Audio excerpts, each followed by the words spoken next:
Então, a história do trabalho na sociedade e na visão cristã. A história antiga, nós quando vamos às Escrituras, eu começo logo por aí, porque nem adianta tentar ir para mais lado nenhum, é perca de tempo, não é? Pronto. Deixa eu ver se eu agora acerto. Trabalho, já havia trabalho naquele tempo? O que é que nos diz a palavra de Deus lá em Gênesis 27, 21? 27, 21. Criou Deus, pois, o homem à sua imagem, a imagem de Deus o criou, o homem e a mulher os criou. E Deus os abençoou e lhes disse: sede fecundos, multiplicai-vos, enchei a terra e sujeitai-a e dominai. Sobre os peixes do mar, sobre os aves dos céus e sobre todos os animais que rastejam pela terra. Digam-me uma coisa. Ali diz, sujeitai e dominai. Isso significa o quê? Que só Adão trabalhava? Ou o mandato é dado a ambos? É dado a ambos, não é? Trabalhar a terra, sujeitá-la, obter da terra aquilo que eles precisavam também. Mas sem suor e sem lágrimas. Ainda não tinham entrado os cargos aqui. Não é? Qual era o design do trabalho naquela época? Eu acho que a imagem demonstra como era, não é? Ambos trabalhavam em prol da família, não é?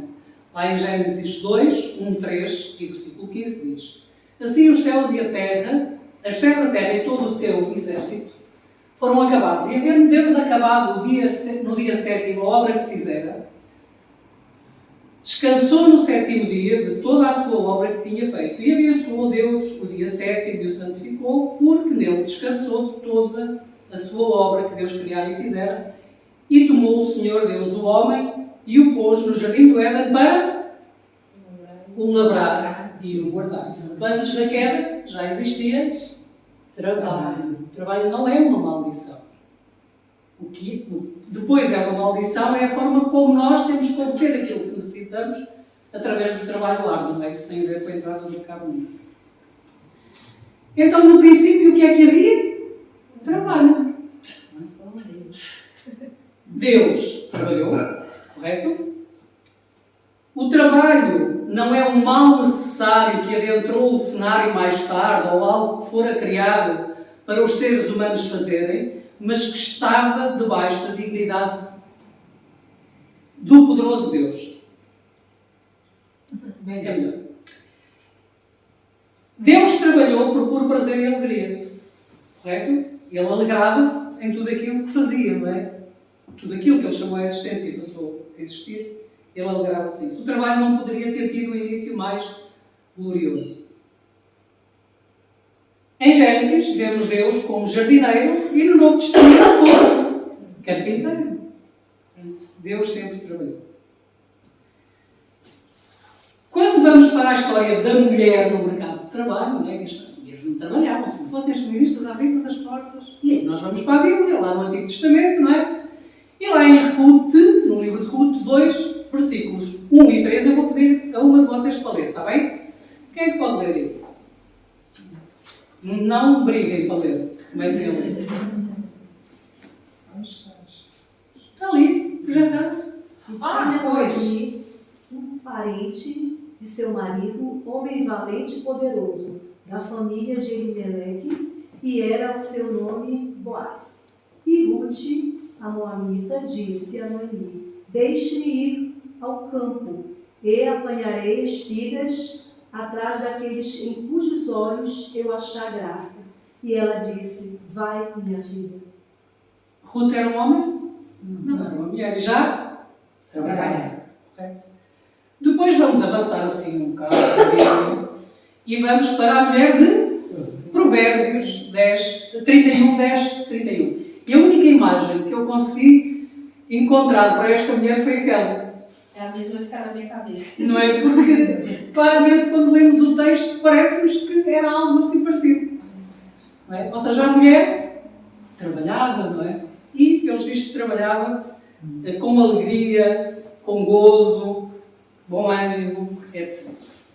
Depois, vamos dar um saltinho e vamos até ao Novo Testamento e vamos encontrar, por exemplo, Lídia, que era comerciante. O que é que nos diz o texto lá em Atos? Por favor, alguém leia. e assentando-nos falávamos às mulheres que ali se ajuntaram. E uma certa mulher chamada Lídia, vendedora de púrpura da cidade de Tiatira, e que servia a Deus, nos ouvia. E o Senhor lhe abriu o coração para que estivesse atento ao que Paulo dizia. Portanto, Lídia era uma comerciante, era uma mulher e trabalhava. Lídia trabalhava. Vendia tinta púrpura e um luxuoso tecido de cor roxa. É provável que a sua profissão a tenha trazido até à Europa e o lar dela acabou por ser a base da nova igreja em Filipos, a primeira igreja na Europa. O trabalho lucrativo de Lídia capacitou-a a ser uma ousada parceira no Evangelho para Paulo e para os seus companheiros missionários. Vejam que a mulher trabalhava, não é? Isto muito antes de feminismo. Antes da Revolução Industrial, agora damos aqui um salto de quase um milénio ou mais. Antes da Revolução Industrial, como é que o trabalho se desenvolvia, onde é que ele acontecia? Portanto, era mais ou menos isto. Eu acho que algumas de nós aqui ainda somos capazes de nos lembrar de algo assim. Normalmente, quando íamos ao sapateiro, o sapateiro tinha a sua, digamos, sapataria, não é? Logo à entrada de casa, não é? E depois, quando entrávamos lá para dentro, era a casa dele, onde ele vivia com a família. Ou seja, o trabalho, normalmente, ele era realizado a partir de casa. Vemos ali, por exemplo, eles a fazerem qualquer coisa ligada à carpintaria, depois vemos ali exatamente um sapateiro, não é? Tanto a mulher como o homem trabalhavam a partir de casa, o que permitia que os filhos fossem criados na família, certo? A Revolução Industrial nos Estados Unidos de 1970, e eu vou usar... 1790, sim. Eu vou usar aqui um livro da Caroline McCulley, Mulher Cristã e Bem-Sucedida, que está aqui. Eu vou usar algumas citações deste livro. Vai-nos dizer o seguinte: pela primeira vez na história, o trabalho passou a ser realizado massivamente fora do lar ou do negócio da família. 1790. Vejam durante quanto tempo é que o trabalho se realizou a partir do lar. À medida que mais homens, nesta altura eram só os homens ainda, eram contratados para trabalhar nas fábricas e nos escritórios, estimulados a ser competitivos no mundo da manufatura e do empreendedorismo, as mulheres, em contrapartida, promoviam o quê? O abrigo do lar. Elas cuidavam do lar e muitas trabalhavam a partir do lar, não é? Portanto, é aqui que acontece pela primeira vez a ideia de esferas separadas, designando as mulheres para a esfera doméstica e o cultivo das virtudes privadas e públicas. E os homens para a esfera pública na condição de provedores. O homem ia trabalhar para sustentar a família. Eu não sei se alguém aqui chegou a assistir a isso, mas eu lembro-me do meu pai ir trabalhar todos os dias e quando ele recebia o ordenado, não é? Ele chegava e entregava o dinheiro à minha mãe. E era a minha mãe que geria o dinheiro, a casa, e era ela que determinava quanto dinheiro é que o meu pai tinha direito para gastar as coisas dele. Eram muito oprimidas, as mulheres eram oprimidíssimas. Esse período, 1830 a 1850, ficou conhecido, isto nos Estados Unidos, claro, como a Era Dourada da Domesticidade.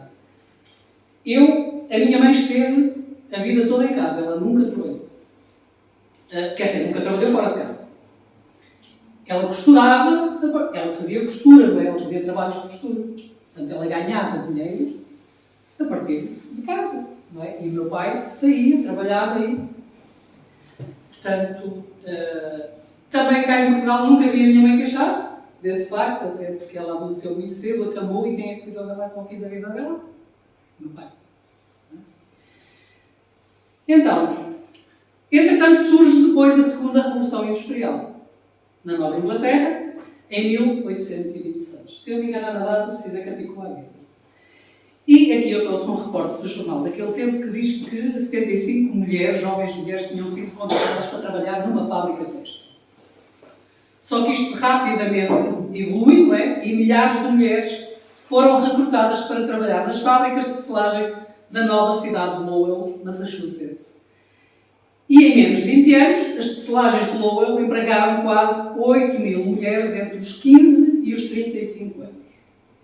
As meninas da tecelagem de Lowell, como passaram a ser chamadas, trabalhavam em média, vejam, mais de 70 horas por semana. Que carga de trabalhos! Que carga de trabalhos!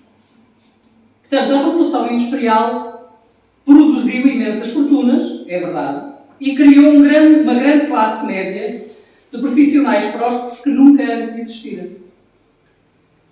Mas também dividiu a vida diária de homens e mulheres, causando impacto negativo sobre a influência do lar, espaço no qual as mulheres tradicionalmente haviam sido economicamente produtivas. Elas deixaram de ser produtivas a partir do lar e passaram a ir trabalhar para as fábricas, com uma carga horária pesadíssima e possivelmente a ganhar até menos dinheiro, algumas do que aquilo que conseguiam ganhar a partir de casa. O lar deixou de ser o espaço que gerava renda. Embora fosse um bom sinal que novas profissões se abrissem para as mulheres fora do lar, agora elas teriam de entender como criar uma família e prover para si mesmas enquanto trabalhavam em diferentes locais. Sem dúvida, aquilo que assistimos é uma dupla carga de trabalho, que elas têm de fazer o trabalho de casa e o trabalho fora de casa. No processo de diminuir o valor do trabalho no lar, a cultura deixa de validar o significado do trabalho realizado dentro do lar para cuidar de outras pessoas. E aqui eu acho que eles atingiram o propósito plenamente. Porque vejam uma coisa, a esfera privada continua a ser um lugar em que o trabalho não remunerado tem mérito eterno. Porque é onde nós cuidamos dos nossos. Certo? Tanto dos mais velhos como dos mais novos. Ao aceitarem a cultura do consumismo, os lares tornaram-se monumentos ao estilo e bom gosto pessoal, em vez de locais de serviço ao próximo. Hoje, eu acho que todas nós já devemos ter percebido isso e visto isso, não é? Há pessoas que têm casas que parecem palácios, não é? Têm tudo do bom e do melhor, como se costuma dizer. Trabalham como condenados para terem a tela de parede a parede, aquele sofá maravilhoso, tudo. E passam cada vez menos tempo dentro de casa, a usufruir daquilo que têm. Já repararam nisso? Porque cada vez querem trabalhar mais para terem cada vez mais coisas. Ou seja, o consumismo é um cancro. Porque vai convencendo as pessoas de que elas têm tudo, quando na verdade não desfrutam nada daquilo que têm. Ou não têm tempo para desfrutar. Então, primeira pergunta, que foi aquela que eu fiz antes de começarmos: a mulher não podia trabalhar antes do feminismo? Podia ou não podia? Podia, não podia. E já trabalhava, não é? Sim. Eu trouxe aqui só uma frase deste livro, o Guia de Bolso contra as Mentiras Feministas, da Ana Campanholo. Quem puder, pesquisa na net e compre, é muito bom. É pequenininho, lê-se no instantinho. Quando um povo adota um ponto de vista em massa, interrompe-se todo o pensamento crítico. O que é que ela quer dizer com isto? Ao longo dos anos, e todas nós aqui, por muito que neguemos, temos em nós algo do feminismo. Nós crescemos numa cultura feminista. E foram-nos dizendo coisas e nós fomos adotando aquilo que nos foram dizendo, certo? Da cultura, como sendo a verdade dos factos. E possivelmente nunca nenhuma de nós se deu ao trabalho de tentar ver o outro lado dos fatos. Há sempre dois lados da mesma moeda, não é? Uma moeda tem sempre dois lados. Vejam uma coisa. Diante de uma sociedade que experimentava uma revolução industrial e trabalhava incansavelmente por baixos salários, em meio à grande degradação moral, era comum que o pouco que as pessoas ganhavam se perdesse na prostituição e nos demais vícios. Percebem o que está aqui? Percebem? As pessoas trabalhavam incansavelmente, depois queriam divertir-se, queriam gastar aquilo e gastavam mal gasto. O que é que acontecia? Enquanto aquelas pessoas, muitas pessoas, gastavam o que ganhavam de uma forma errada, não é? Não poupavam, estavam sempre sem dinheiro, digamos assim. Eu não sei se vocês já conheceram alguém assim. Eu conheci jogadores de futebol que, quando chegavam ao meio do mês, já estavam a pedir ao clube para lhes adiantar o ordenado. Em que é que eles o gastavam? Em muita bebida, não é? E em mulheres. Ou seja, quando chegava ao fim do mês, recebiam um envelope às vezes com trocos, com moedas. Eu conheci pessoas assim.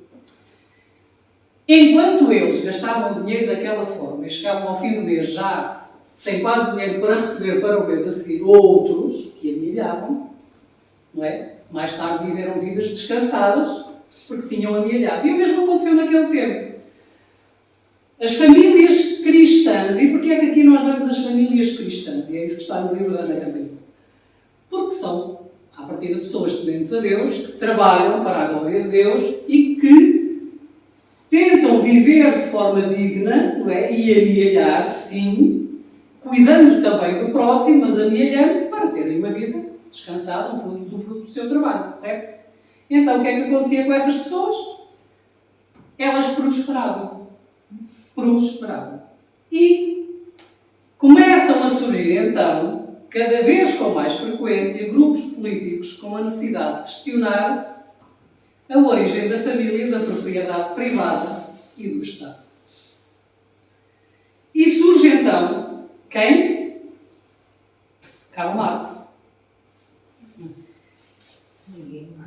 Karl Marx vai dizer o seguinte: se a origem da família celestial não é mais do que a prefiguração da mesma família terrena humana, é esta que deve ser destruída. E aqui está o princípio do comunismo, que é a destruição da família, para que o comunismo se possa implantar de uma forma eficaz e definitiva. Ou seja, o marxismo, que mantinha um discurso focado na desconfiguração familiar, visando a destruição do sistema capitalista, atraiu quem? Adivinhem? Mulheres que formaram movimentos políticos para defender os ideais materialistas. E, não se esqueçam, por favor, o feminismo é um movimento político, marxista. É dessas mulheres que se está a falar aqui. Está bem? Mais tarde surge Lenin, que atribuía ao movimento feminino uma grande importância, como parte essencial do movimento de massas, que em determinadas condições poderia ser uma parte decisiva da Revolução Bolchevique. De acordo com Lenin, vejam, as mulheres precisavam de ser libertadas dos lares e de trocar a economia familiar pelo chão das fábricas. Portanto, elas deixavam de trabalhar em casa, que era um trabalho mais leve, para passar a trabalhar na fábrica, que era um trabalho escravo. Mas pronto, eram livres dos maridos, não é? E ficarem escravos dos patrões. Isso, dizia ele, não é? Ele sabia, enfraqueceria o pilar do capitalismo, a família, dando espaço ao Estado socialista que visava implementar um sistema de trabalho comunista.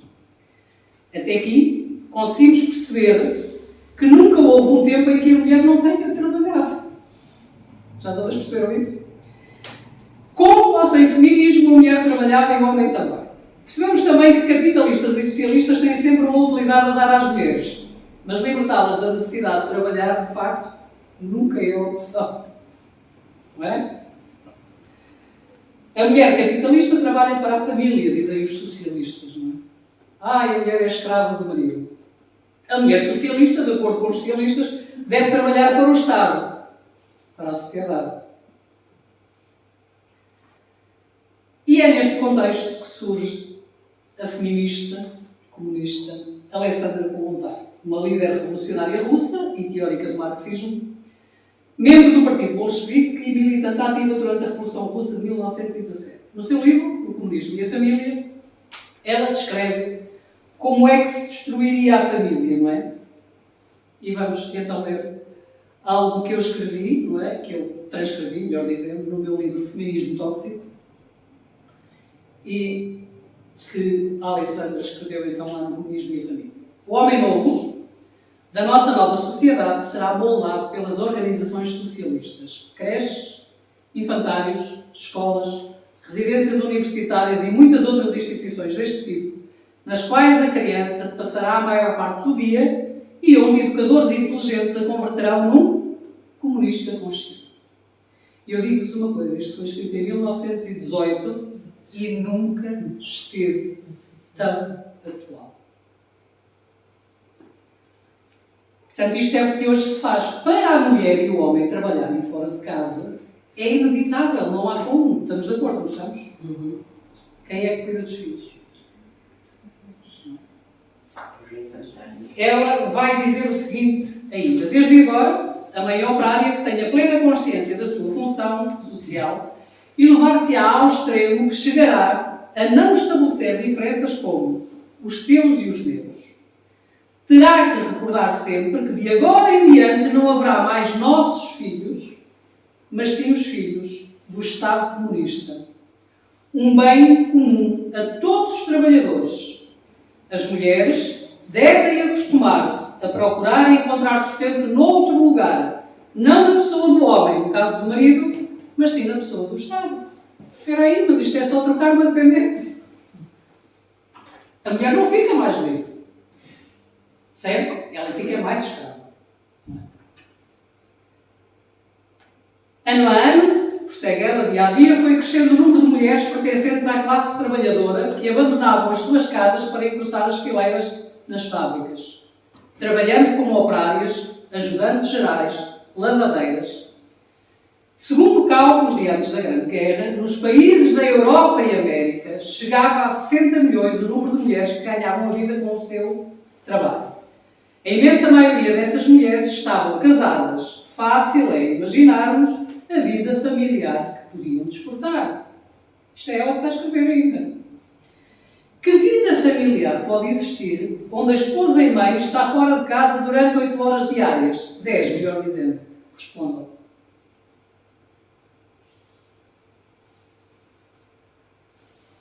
Ninguém arrisca? Que vida familiar é que existe? Nenhuma. 8 a 10 horas fora de casa durante o dia? O tempo não se multiplica. Não adianta. O trabalho multiplica-se, o tempo não. Vamos responder aqui a umas perguntas, por favor. Não era evidente que a mulher, tendo todo o cuidado do lar, indiscutivelmente mais leve, a seu cargo, era poupada do trabalho fora de casa e não privada dele? Não acham? Não era inevitável que mulheres divorciadas e mães solteiras, vítimas do liberalismo sexual comunista, tivessem que arcar com o sustento do lar e não tivessem com quem dividir as tarefas? Era, não é?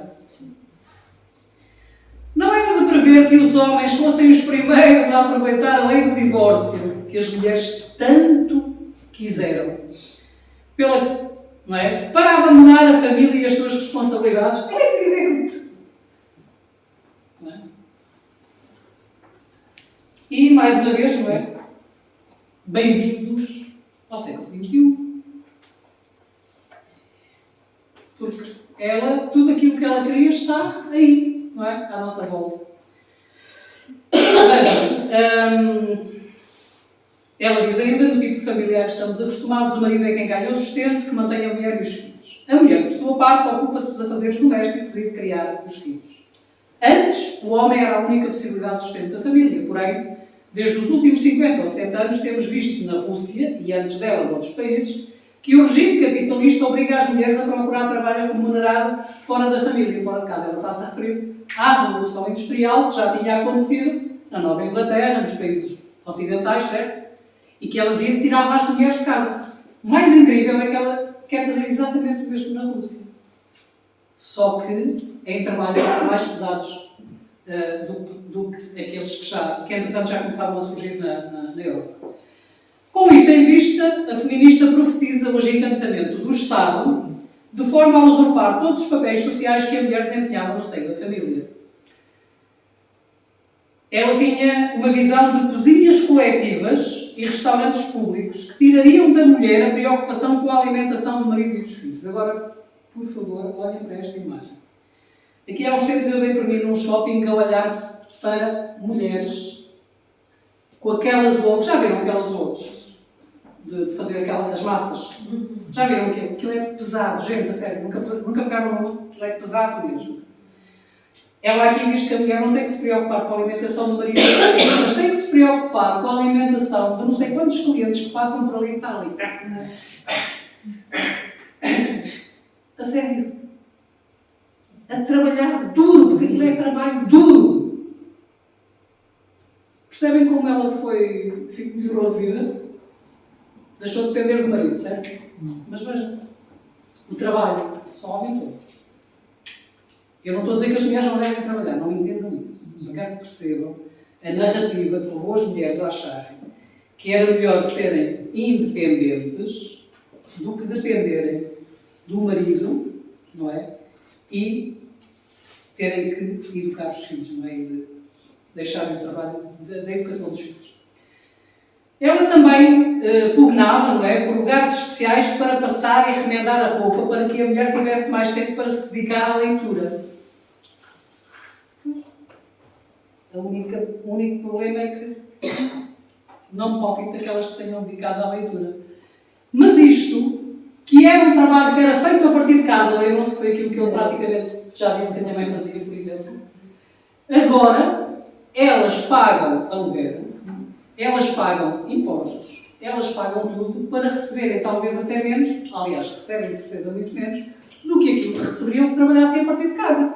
Porque teriam muito menos despesas. Isto é como trocar uma dúzia por meia. Não é? Tinham uma dúzia, trocaram por meia. Isto vê-se agora por todo o lado, não é? Aqueles ateliêzinhos de costura e tal. E ela também dizia que era preciso que houvesse lavandarias centrais que cuidariam da roupa suja, que elas não cuidam sozinhas. Não é preciso sempre ir lá alguém pôr a roupa para lavar.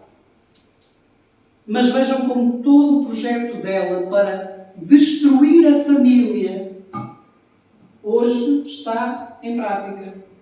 E toda a gente até acha muito bom, não é? Muito bom. Continua a faltar que as mulheres se dediquem à leitura, como eu disse. E outro propósito era aliviar a família do cuidado com os filhos, depositando-os na escola desde a mais tenra idade. Isto é o que está escrito no livro Comunismo e a Família. Ninguém inventou nada aqui. E aí estão as crianças, não é? Nas creches, etc.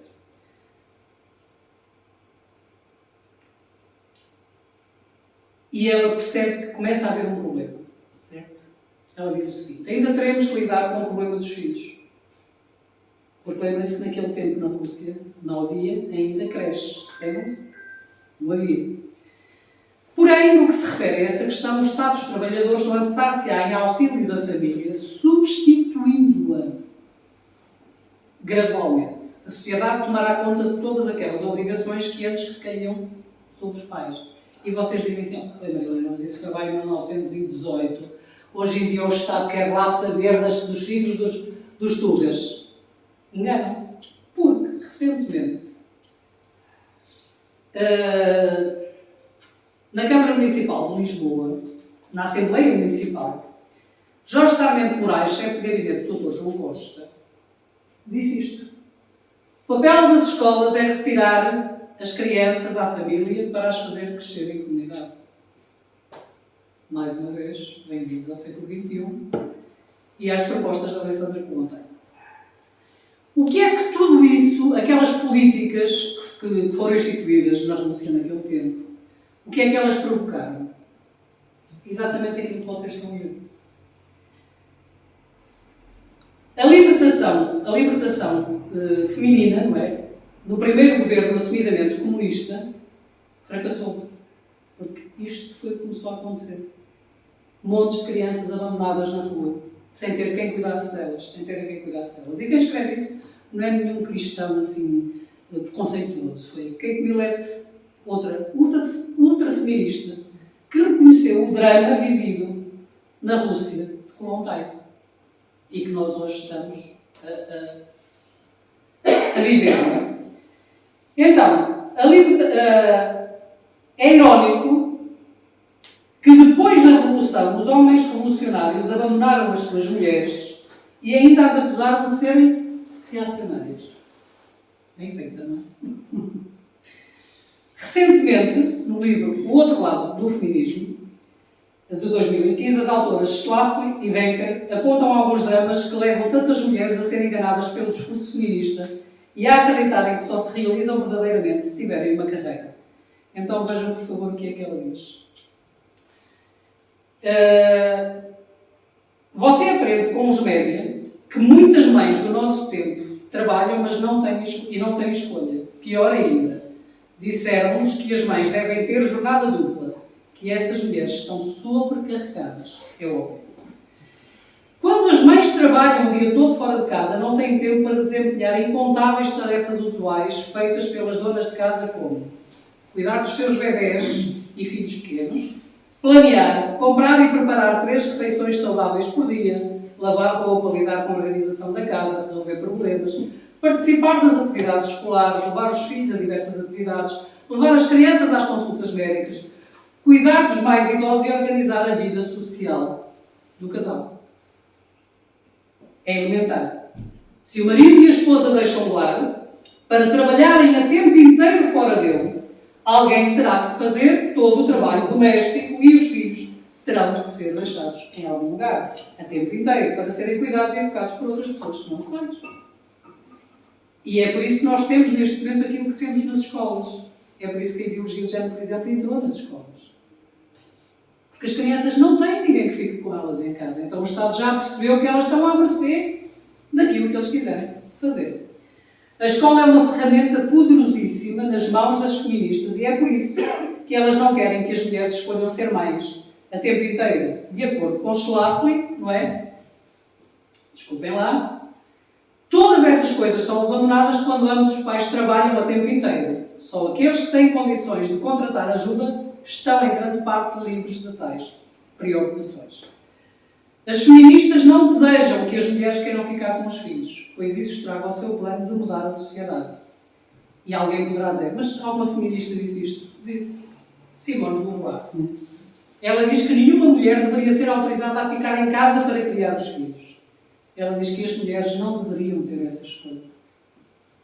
Porque ela sabe que a maior parte das mulheres, se tivesse essa escolha, optaria por ficar em casa, a tomar conta dos filhos. E não, isto não é só no tempo de Beauvoir. Hoje nós temos esta criatura que se chama, deixem-me ver agora se eu vejo aqui o nome dela, não é? Linda Hirschman, professora aposentada de Filosofia e de Estudos das Mulheres da Universidade de Brandeis, que diz: acho um erro essas mulheres altamente qualificadas e talentosas fazerem essa escolha, ficar em casa. O lugar de um adulto instruído e competente é no escritório. Agora vejam que estas mulheres, estas feministas que nós ouvimos, que nós agora estivemos a ler aqui algumas coisas que elas disseram, nenhuma delas tem filhos. Percebem? Elas não têm filhos. A maior parte delas nem gosta de crianças. Mas elas querem dizer-nos como é que nós devemos criar e educar os nossos filhos. E como é que nós devemos viver em família. Elas que não a têm. No livro Feminismo Radical, não é? Feminilidade Radical, desculpem. Porquê é que eu não olhei para ali?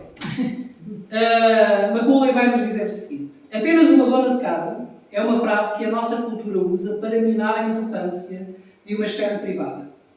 Embora o mercado de trabalho não valorize o lar para além dos bens que podem ser adquiridos para ele, o ministério a ser encontrado no lar é de imenso valor para o Senhor. A estabilidade dos relacionamentos familiares, o cuidado dos membros mais velhos ou debilitados da família, a disciplina e educação dos filhos, a calorosa recepção de visitas, a produção de memórias para toda a vida, o exemplo diário de instrução bíblica, a alimentação saudável numa era de fast food, a alegria de um casamento centrado em Cristo, todas essas coisas têm efeitos duradouros, se não eternos. O valor de uma mulher não se pode medir pelos milhões que possa ganhar, mas sim pelos milhões de pessoas que não existiriam sem o seu trabalho, amor e dedicação ao lar. E nós precisamos de recuperar esta visão quando estivermos a criar filhas, criando-as acima de tudo para o Senhor, e não para este mundo que acha aquelas que não podem servir os maridos, mas que devem servir o patrão por meio dos patacos. E eu termino com uma breve história do machismo. É uma sátira, está bem, portanto entendam, escrita pelo professor Olavo Carvalho e que eu vou passar a ler. Vejam como as mulheres sempre foram exploradas pelos homens. Se há uma verdade que ninguém põe em dúvida é esse, dos solenes auditórios de Oxford, ao programa do Faustão, do Collège de France à banda de Ipanema, o mundo reafirma essa certeza, talvez mais inquestionável, que já passou pelo cérebro humano, se é que realmente passou por lá e não saiu direto dos úteros para as teses académicas. Não desejando opor uma tão augusta unanimidade, proponho-me aqui a revelar alguns factos que podem reforçar nos crentes de todos os sexos existentes e por inventar seu sentimento de ódio ao macho heterossexual adulto, esse tipo execrável que nenhum sujeito a quem tenha acontecido a desventura de nascer no sexo masculino quer ser quando crescer. O nosso relato começa na aurora dos tempos, em algum momento impreciso entre o Neanderthal, não é? E o Cro-Magnon, não é? Nunca consigo dizer este palavrão. Nessas eras sombrias começou a exploração da mulher. Entendam que isto é uma sátira, mais uma vez, senão daqui a pouco estou a ser aplajado. Eram tempos duros. Vivendo em tocas, as comunidades humanas eram constantemente assoladas pelos ataques das feras. Os machos, aproveitando-se das suas prerrogativas de classe dominante, logo trataram de assegurar para si os lugares mais confortáveis e seguros da ordem social. Eles ficavam no interior das suas cavernas, os safados, a fazer comida para os bebês, a pentear os cabelos, enquanto as pobres fêmeas, armadas tão somente de porretes, saíam para enfrentar leões e ursos. Quando a economia da colheita foi substituída pela agricultura e pela pecuária, novamente os homens deram uma de espertinhos, atribuindo às mulheres as tarefas mais pesadas, como a de carregar as pedras, domar os cavalos, abrir sulcos na terra com o arado, enquanto eles, os folgadinhos, ficavam em casa a pintar potes e a brincar de tecelagem, coisa revoltante. Quando os grandes impérios da antiguidade se dissolveram, cedendo lugar aos feudos perpetuamente em guerra uns com os outros, estes, os machos, logo constituíram os seus exércitos particulares, formados inteiramente de mulheres, enquanto os homens se abrigavam nos castelos e ali ficavam no bem bom, a curtir os poemas e que as guerreiras, nos intervalos dos combates, compunham em louvor dos seus encantos varonis. Quando alguém teve a extravagante ideia de cristianizar o mundo, tornando-se necessário para tanto enviar missionários a toda a parte, onde arriscavam ser empalados pelos infiéis, esfaqueados pelos salteadores, testadas ou trucidados pelo auditório entediado com os seus sermões, foi novamente sobre as mulheres que recaiu o pesado encargo, enquanto os machos ficavam maquiavelicamente a fazer novenas, tanto os altares domésticos. Idêntica exploração sofreram as infelizes por ocasião das cruzadas, onde, armadas de pesadíssimas armaduras, atravessaram os desertos para ser passadas a fio de espada pelos mouros, ou antes pelas mouras, já que o machismo dos sequazes de Maomé não era menor que o nosso. E as grandes navegações, então, em demanda de ouro e diamantes para adornar os ociosos machos, bravas navegantes atravessavam os 7 mares e davam combate a ferozes indígenas que, quando os comiam, era porca miséria, no sentido estritamente gastronómico da palavra. Finalmente, quando o Estado moderno instituiu o recrutamento militar obrigatório, foi de mulheres que se formaram os exércitos estatais. Com pena de guilhotina para as fujonas e recalcitrantes, tudo para que os homens pudessem ficar em casa a ler a Princesa de Cleve. Há milénios, em suma. As mulheres morrem nos campos de batalha, carregam pedras, erguem edifícios, lutam com as feras, atravessam desertos, mares e florestas, sacrificando tudo por nós, os ociosos machos, aos quais não sobra nenhum desafio mais perigoso do que sujar as nossas mãozinhas nas fraldas dos nossos bebés. Em troca do sacrifício das suas vidas, as nossas eleitas defensoras não têm exigido de nós senão o direito de falar grosso em casa, de furar umas toalhas de mesa com pontas de cigarro e, eventualmente, de largar um par de meias no meio da sala para a gente catar. Como eu disse, isto é uma sátira. E a minha pergunta para vocês, e eu sei que todas aquelas que estão aqui hoje trabalham, ou praticamente todas, alguma mulher quereria trabalhar nestes tempos da mesma forma que quer hoje? É que não dava, sabe? Não dá. As mulheres durante muitos anos foram realmente poupadas de condições completamente inóspitas. E muitos homens, milhares de homens, milhões de homens, morreram para que as suas mulheres e os seus filhos pudessem continuar vivos. E nós nunca nos podemos esquecer disto. Até porque foi um homem, Jesus Cristo, que morreu por cada um de nós. Que o feminismo nunca nos convence de que os homens são dispensáveis, não prestam, e são todos, e todos eles deviam quase que morrer porque nós não precisamos deles para nada. Não é verdade. E sim, as mulheres sempre trabalharam. Numas condições ou noutras, mas sempre trabalharam. Tá?